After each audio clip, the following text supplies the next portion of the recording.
தக்காளி சாதம் செய்கிறாங்க. அடுப்பை பற்ற வச்சுட்டு குக்கரில் கொஞ்சம் எண்ணெய் ஊற்றிக்கிங்க. கொஞ்சோண்டு நெய் போட்டுக்கணும்.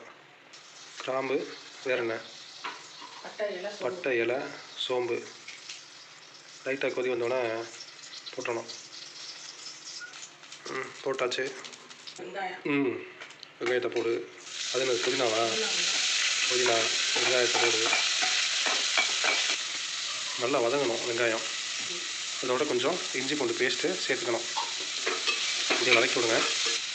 என்னம்மா பண்ணணும்? அது சின்ன வெங்காயம் பூண்டு புதினா அதை அரைச்சி எடுத்துக்கணும். மிக்சியில் போட்டு அரைச்சிட வேண்டியதான். நம்ம வந்து மோஸ்ட்லி இந்த செட்டிநாடு சைடில் உள்ள ரெசிபி மாதிரி வெங்காயம் வதங்கினோடனே தக்காளியை போட்டுறணும்.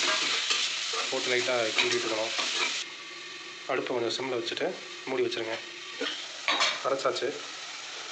இதுவும் ஓரளவு வந்துருச்சு. நெக்ஸ்ட் ஸ்டெப்பு கல்லுப்பு. தேவையான அளவு கல்லுப்பை போட்டுருங்க. வதக்கி விட்டுங்க. நம்ம வந்து பெரும்பாலும் செட்டிநாடு சைடு இருக்குல்ல, செட்டிநாடுன்னு சொல்லுவோம், காரைக்குடி, தேவக்கோட்டை, அங்கே உள்ள ஸ்டைலில் தான் வந்து சமைப்போம். ஸோ அங்கே இருக்கிறதுனால அந்த ஸ்டைலில் தான் சமைக்கிறோம். ஏதாவது ரெசிபி சமைக்கணுன்னா கமெண்ட் பண்ணுங்கள்.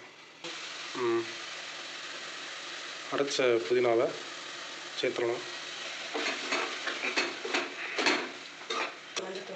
மஞ்சத்தூள் ஒரு தேவையான அளவு 1.5 ஸ்பூன் போட்டால் போதும். ஜீரகத்தூள் அது 1 ஸ்பூன். மிளகாத்தூள் அதுவும் 1 ஸ்பூன். கொஞ்சம் லைட்டாக போட்டுங்க. எக்ஸ்ட்ரா கொஞ்சம் லைட்டாக போட்டுக்கோங்க. எப்பயும் போல் வதக்க வேண்டியதான். இதோட அதான் டேஸ்ட்டு சேர்க்குறதுக்கு பிரியாணி மசாலா இருந்துச்சுன்னா நீங்கள் யூஸ் பண்ணிக்கலாம். கொஞ்சம் நல்லா டேஸ்ட்டாக இருக்கும். தயிர் அதே மாதிரி தயிரையும் கொஞ்சோண்டு, ரொம்ப போட்டுறக்கூடாது. அது தேவையான அளவு கொஞ்சோண்டு அந்த மசாலாவுக்கு தகுந்த மாதிரி ஆட் பண்ணிக்கணும். நல்லா கிண்டிக்கணும். பச்சை வாடை போக நல்லா வதக்கணுமா? பச்சை வாடை போக நல்லா வதக்கணுமா? பச்சை வாடை போகிற வரைக்கும் வதக்கணும். 1.25 டம்ளர் அரிசிக்கு 3 டம்ளர் தண்ணி.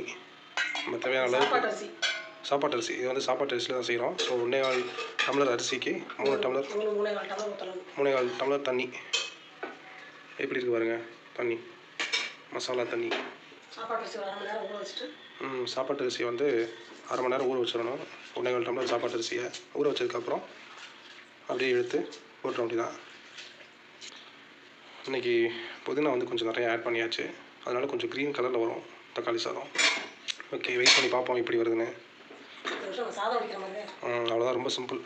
ஒரு விசில் மூடியாச்சு. மூடிட்டு ஒரு விசில் வந்தோடனே குறைச்சி வச்சுட்டு, ஒரு விசில் வந்ததுக்கப்புறம் ஃபுல்லாக குறைச்சிடணும். அது வரைக்கும் ஃபுல்லாக வச்சுக்கோங்க. ஃபுல்லாக வச்சுட்டு ஒரு விசில் வந்தோடனே குறைச்சி வச்சுட்டு 10 நிமிஷம் வரைக்கும் இருக்கணும். அப்படியே இந்த சிம்லேயே இருக்கணும்.